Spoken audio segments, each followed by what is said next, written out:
perlu kita ingat tentang gaya dan gerak. Pertama, pengertian gaya. Gaya diartikan sebagai tarikan atau dorongan. Gaya termasuk besaran yang mempunyai nilai dan arah. Artinya, dalam menyebutkan gaya harus jelas nilai dan arahnya. Satuan gaya adalah Newton, dilambangkan dengan huruf N. Contoh gaya berupa tarikan, di antaranya gaya kuda menarik kereta, gaya anak mengangkat timba air, dan gaya anak menarik benang layang-layang. Contoh gaya yang berupa dorongan di antaranya gaya pada saat mendorong mobil mogok, gaya penjual mendorong gerobak baksonya, dan gaya dorong mesin pesawat untuk menggerakkan pesawat. Kedua, pengaruh gaya terhadap gerak. Apa saja ya pengaruhnya? Yuk simak penjelasan berikut. Pengaruh gaya terhadap gerak ada 3, yaitu menggerakkan benda diam, mempercepat gerakan, dan memperlambat gerakan.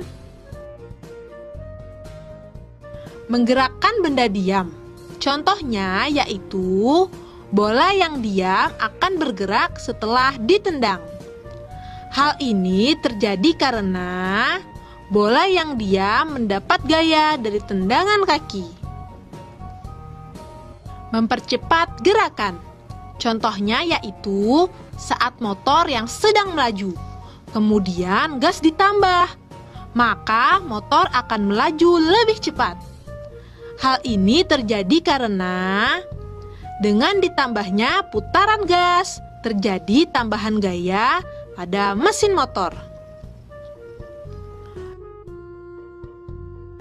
Memperlambat gerakan. Contoh keadaan ini adalah saat motor melaju kencang kemudian direm.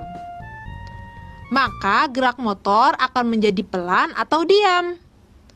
Hal ini terjadi karena adanya gaya hambat pada roda. Gaya hambat tersebut berupa gaya gesek antara kanvas rem dan juga dengan ban. Ketiga, pengaruh gaya terhadap bentuk benda.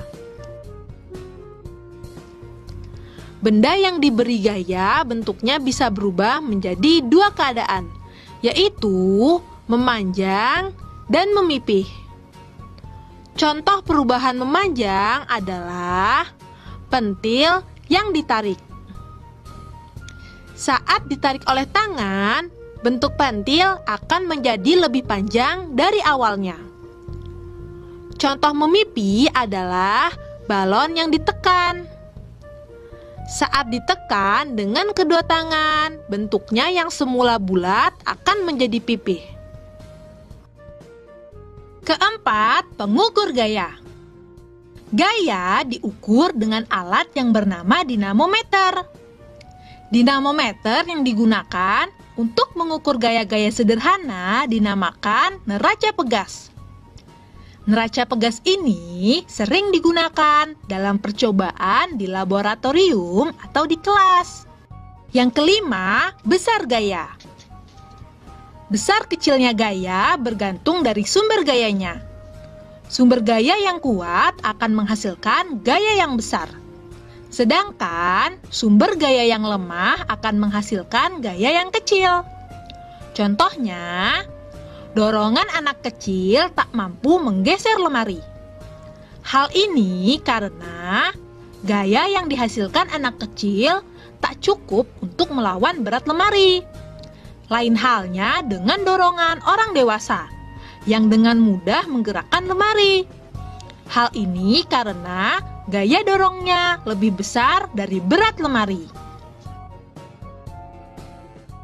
Nah, itu tadi beberapa hal yang perlu kita ingat.